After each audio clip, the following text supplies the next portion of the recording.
Disclaimer, ये anime हमारा नहीं है, हमने सिर्फ से एक्सप्लेन किया है। Hey guys, welcome back to another episode. यार इस वीडियो में हम करेंगे ड्रैगन बॉल जी की एपिसोड 216 और 217 का एक्सप्लेनेशन। तो वीडियो शुरू करने से पहले अगर आपने इससे पहले की एपिसोड नहीं देखी तो जल्दी से जाकर देख लें, लिंक मैंने डिस्क्रिप्शन में दे दिया है। तो बिना टाइम वेस्ट करे वीडियो को शुरू करते हैं। लास्ट एपिसोड में हमने देखा शिन की रियलिटी रिवील हो जाती है कि वो एक सुप्रीम काय है, लेकिन अब तक ये मिस्ट्री सॉल्व नहीं हुई होती। क्या है सुप्रीम काय अर्थ पे किस लिए आया है और गोकू से फाइट क्यों करना चाहता है। आगे पिक्लो के रिंग छोड़ने से शिन इस मैच का विजेता बन जाता है। तो अब नेक्स्ट मैच के लिए आगे आते हैं पोपोविच एंड विडल। फाइट के शुरू होते ही विडल गुस्सों और लातों की बरसात कर देती है और भारी पड़ने लगती है पोपोविच के ऊपर। लेकिन तभी ये देख करके विडल और बाइक के लोग चौंक जाते हैं कि विडल की पावरफुल किक से भी पोपोविच पर कोई भी असर क्यों नहीं हुआ, क्योंकि पोपोविच कुछ इस तरह से खड़ा हो जाता है जैसे कि उसे कुछ हुआ ही ना हो। एंड फिर से विडल पे चार्ज हो जाता है, लेकिन इस बार भी विडल उसे इजीली जमीन पे पटक देती है। पर पोपोविच फिर भी हार नहीं मानता, जिसे देख के विडल अग्रेसिव हो जाती है एंड और ज्यादा शक्ति का यूज करते हुए और पावरफुल स्ट्राइक करके जमीन पे सुला देती है। लेकिन इस बार विडल भी एग्जॉस्ट हो जाती है बिना रुके पावरफुल अटैक्स करने के कारण। तो ज्यादा समय तक पोपोविच को रिंग में पड़े देकर रेफरी बता देता है कि विडल इस मैच की विजेता है और काउंटिंग शुरू कर देता है। गोहान और किरण भी एक्साइटेड होते हैं पोपोविच को इस तरह पिटते देख, लेकिन गोकू नहीं और मन में बोलता है इस पहलवान में कुछ न कुछ गड़बड़ तो जरूर है, क्योंकि इसकी ताकत तो कम होने के बजाय काफी ज्यादा तेजी से बढ़ रही है। एंड यहाँ पर यही होता है, पोपोविच एक बार फिर से खड़ा होकर अरीना में मौजूद सभी लोगों को चौंका देता है। तभी गोकू एंड वेजिटा एक दूसरे को इस तरह से देखने लगते हैं कि जैसे पोपोविच के बारे में दोनों के ओपिनियन सेम हो। तभी पोपोविच एक बार फिर से चार्ज हो जाता है विडल की तरफ। तो विडल मैच को खत्म करने के लिए लड़ाई को एक स्टेप और ऊपर ले जाती है, क्योंकि अब तक की लड़ाई से विडल को यकीन हो गया होता है कि पोपोविच की एंड्योरेंस इतनी ज्यादा है कि वो विडल की फुल पावर स्ट्राइक को झेल कर खुद को मरने से बचा लेगा। तो विडल बिना डिस्क्वालीफाई होने के डर लिए कुछ ज्यादा ही पिटाई कर देती है मोटे की, जिससे विडल की भी कुछ ऐसी कंडीशन हो जाती है। रेफरी एक बार फिर से डाउन काउंटिंग शुरू कर देता है, लेकिन तभी लास्ट 2 सेकंड में ही पोपोविच एक बार फिर से खड़ा हो जाता है और ये रहा रेफरी का रिएक्शन। एंड इस बार तो गोहान भी चौंक जाता है। तभी गोकू गोहान से बोलता है कि वो जल्दी से विडल को वहाँ से वापस बुला ले, इससे पहले कि कुछ बहुत ही ज्यादा बुरा हो जाए, क्योंकि विडल कभी भी ये मैच नहीं जीत सकती। लेकिन तभी किरण गोहान को ऐसा करने से मना कर देता है, क्योंकि गोहान एंड किरण के कारण तो विडल ही मैच जीतने वाली है। तभी पोपोविच उसकी स्पीड को और ज्यादा बढ़ाते हुए स्ट्राइक करता है विडल के चेहरे पे। तो चीजी वार्न करती है विडल को कि अगर उसने ये मैच विन नहीं किया तो वो गोहान को उसके साथ शादी नहीं करने देगी। तो ये सब सुनते हुए बुल्मा यामचा से बोलती है ये तो विडल के लिए काफी अच्छी न्यूज है, क्योंकि मैं तो कभी भी नहीं चाहूंगी कि मेरी सास चीची हो। एंड यामचा का भी कुछ ऐसा ही रिएक्शन आता है, जबकि यहाँ रिंग में पोपोविच विडल के उठने से पहले ही किक करके रिंग से बाहर कर देता है। लेकिन तभी विडल फ्लाइंग टेक्निक का यूज करते हुए रिंग के बाहर गिरने से खुद को बचा लेती है, जिसे देखते हुए रेफरी समेत सभी लोग और ज्यादा चौंक जाते हैं कि अब तक तो विडल को उड़ना ही नहीं आता था, लेकिन ये अचानक से चमत्कार कैसे हो गया। गोहान शो ऑफ करते हुए गोकू को बताता है कि उसने ही विडल को हवा में उड़ना सिखाया है। तो गोकू गोहान को अप्रिशिएट करने के बजाय बोलता है काश कि तुमने उसे उड़ना न सिखाया होता बेटा, क्योंकि अभी अगर वो रिंग के बाहर गिर गई होती तो ज्यादा अच्छा होता। गोहान तो हैरान होते हुए कारण पूछता है, तो गोकू बताता है पोपोविच में जरूर कुछ न कुछ तो अजीब है, ध्यान से देखो, ऐसा हो ही नहीं सकता कि ये विडल के इतने सारे हमले सहन करने के बाद भी लड़ना जारी रख पाए। पता नहीं क्यों, पर हमें जल्दी उसका पता चल जाएगा। जबकि यहाँ सैटर्न को न्यूज मिलती है कि विडल पोपोविच से हार रही है, लेकिन सैटर्न हंसते हुए ये सब मानने से ही इनकार कर देता है कि विडल कभी भी नहीं हार सकती, क्योंकि वो पूरे वर्ल्ड की सेकंड स्ट्रॉन्गेस्ट फाइटर है। और ये भी बताता है कि उसने प्रीवियस मैच में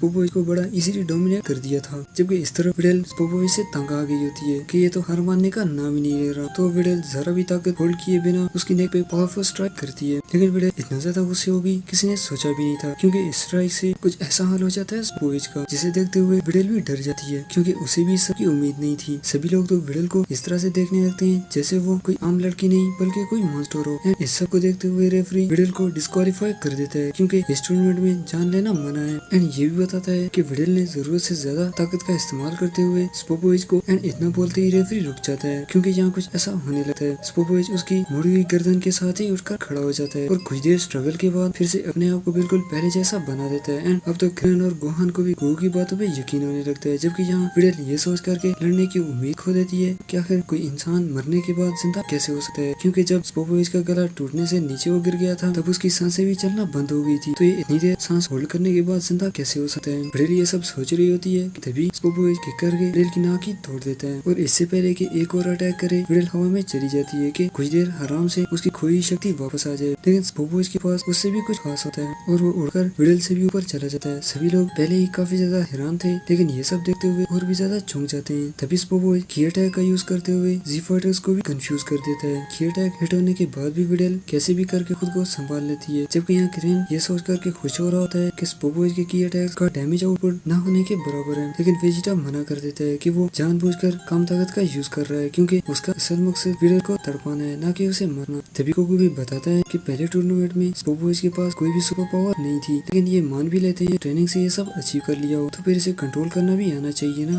क्योंकि स्पोबॉय तो खुद भी हैरान है कि उसके पास इतनी ज्यादा पावर आई कहां से। जबकि यहाँ विडल मन में बोलती है कि वो गोहान को दिखा कर रहेगी कि वो इतनी भी कमजोर नहीं, और हमला करती है स्पोबॉय के ऊपर। बट शॉकिंगली इस बार विडल के अटैक्स बिल्कुल बेकार होते हैं उसके ऊपर, और वो पावरफुल काउंटर अटैक से जमीन पे पटक देता है। विडल दर्द को सहन नहीं कर पा रही होती, लेकिन फिर भी मुकाबला जारी रखती है। लेकिन अब विडल के हमले बिल्कुल बेकार होते हैं स्पोबॉय के ऊपर, एंड अब की बार तो स्पोबॉय हाथी कर देता है एंड कपड़ों के जैसे धोने लगता है उसे, जिस कारण कमजोर दिल वालों को तो आंखों पे पट्टी बांधनी पड़ती है। पर विडल तब भी हार नहीं मानती और उसे डॉज करते हुए फिर से स्ट्राइक करने की कोशिश करती है, ये सब जानते हुए भी कि कोशिश बेकार है। लेकिन स्पोबॉय उसे पकड़कर हवा में गोल गोल घुमाने लगते हैं, एंड कुछ समय बाद जब विडल अनकॉन्शियस होने लगती है तो वो उसे फेंक देता है रिंग के बाहर। विडल में बहुत ही कम शक्ति बची होती है, तो वो खुद को गिरने से भी नहीं रोक पाती, लेकिन अब की बार खुद स्पोबॉय उसे बचा लेता है रिंग आउट होने से। रेफरी भी समझ जाता है कि स्पोबॉय के इरादे ठीक नहीं। तभी विडल फिर से उठने लगती है। गोहान पूरी कोशिश करता है कि विडल हार मान ले, लेकिन विडल भी चीची और बुल्मा के जैसे ही जिद्दी होती है, और ऐसा ही कुछ यामचा भी सोच रहा होता है, क्योंकि यामचा बुल्मा और चीची को बचपन से जानता है। विडल गोहान को पूरी तरह से इग्नोर करते हुए फिर से अटैक करने की कोशिश करती है, बट अनफॉर्चुनेटली इस बार स्पोबॉय फुटबॉल बना लेता है विडल को, और कुछ ऐसी हो जाती है गोहान की कंडीशन। जबकि गोकू मन में बोलता है वेजिटा सही कह रहा था, पिछले कुछ साल ट्रेनिंग न करने के कारण गोहान फिजिकली ही नहीं बल्कि इमोशनली भी काफी ज्यादा वीक हो गया है। जबकि यहाँ स्पोबॉय ने अभी पंचिंग बैग बनाया होता है विडल को। तभी रेफरी स्पोबॉय से बोलता है क्या वो विडल को रिंग के बाहर फेंक कर मैच को विजेता बन सकता है, लेकिन स्पोबॉय सभी को इग्नोर करते हुए अपना काम जारी रखता है, जैसा कि उसे इससे अच्छा पंचिंग बैग पूरी वर्ल्ड में कहीं भी नहीं मिलेगा, और पूरी ताकत के साथ पंचेस करता रहता है। जबकि ऑडियंस विनती करती है कि कोई तो इस हाथी को रोके। और अब कुछ समय तक स्पोबॉय काफी सारे पंचेस करने के बाद आजाद करते हुए एक और पंच करके फिर से रिंग के बाहर कॉर्नर पे ले जाता है।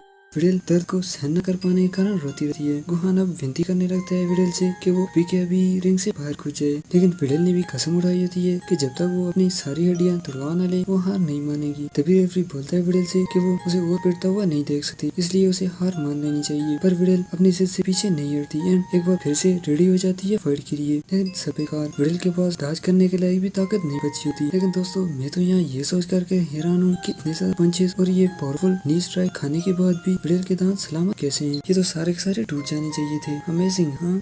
जबकि यहाँ पुलिस अरेस्ट करने का सोच रही होती है स्पोबॉय को, तभी चीची भी विनती करती है कि कोई स्पोबॉय को रोके, नहीं तो विडल शादी के काबिल ही नहीं बचेगी। तो अब स्पोबॉय विडल की चीखें सारे स्टेडियम को सुनाने के लिए उसके सर को कुचलने लगता है। ये सब देखते हुए गोहान खुद पर से कंट्रोल खोने लगता है। कोको शांत रहने को बोलता है कि उसे इतना कमजोर दिल नहीं होना चाहिए, वो एक सैयन योद्धा है। लेकिन गोहान कुछ ज्यादा ही गुस्से होता है स्पोबॉय के ऊपर, एंड विडल के आंसू देखते हुए गोहान सुपर सैयन में ट्रांसफॉर्म हो जाता है। बट इसके अपोजिट कबीटो और सुप्रीम काय काफी ज्यादा खुश होते हैं गोहान की अल्टीमेट पावर को सेंस करके। तो गोहान और वेट न करते हुए चला जाता है स्पोबॉय की तरफ, लेकिन तभी यामू रुकने का बोलता है स्पोबॉय को। गोहान भी रुक जाता है ये सब सुन के। दिन यामू स्पोबॉय के पास आकर उसे बताता है कि उनके पास और भी काफी सारे काम है, अब ये खेल बहुत हुआ और वैसे भी उसने सैटर्न का बदला तो पूरा कर लिया है। स्पोबॉय यामू की बात मानते हुए मैच को खत्म कर देता है। गोहान विडल को उठाते हुए स्पोबॉय को वार्न करता है कि नेक्स्ट मैच में वो इस सब का बदला जरूर लेगा। स्पोबॉय हंसने लगता है ये सब सुन के और दोनों चले जाते हैं वहाँ से। तभी कोको क्रेन से संजूबीन का पूछता है, लेकिन क्रेन बताता है कि उन्हें उम्मीद ही नहीं थी कि संजूबीन की भी जरूरत पड़ेगी, इसलिए वो कोई भी संजूबीन नहीं लाए। तो कोको तुरंत ही टेलीपोर्ट हो जाता है कॉर्न टावर की तरफ संजूबीन लाने के लिए। गोहान भी काफी ज्यादा खुश होता है ये जानने के बाद कि उसके पापा को तो विडल की उससे भी ज्यादा फिक्र है। जहाँ सैटर्न को तो यकीन नहीं हो रहा होता कि विडल इतनी बुरी तरह से पिट कैसे गई, और वो भी कमजोर से स्पोबॉय से। और गोहान से बोलता है कि वो उसे विडल को यहाँ लाने पर थैंक्स के लिए ऑटोग्राफ दे देगा, इसलिए वो तुरंत यहाँ से दफा हो जाए। लेकिन तभी विडल गोहान से प्रॉमिस लेती है कि वो नेक्स्ट मैच में स्पोबॉय को उसकी औकात जरूर दिखाए। गोहान प्रॉमिस करने के बाद वहाँ से चला जाता है, बट सडन कुछ देर सोचने के बाद विडल के जख्मी होने की परवाह किए बिना ही जोर जोर से चिल्लाने लगता है उसके ऊपर कि वो इस कमजोर से लड़के को अपना बॉयफ्रेंड कैसे बना सकती है। डॉक्टर खामोश रहने को बोलता है सडन को कि उसकी बेटी अभी बीमार है, वो बाद में ये बातें कर सकता है, लेकिन सडन फिर भी खामोश नहीं होता और चिल्लाता रहता है वहीं पर। एंड यहाँ डीबीसी की एपिसोड 217 खत्म होती है। आगे क्या होगा देखेंगे हम डीबीसी की नेक्स्ट एपिसोड में।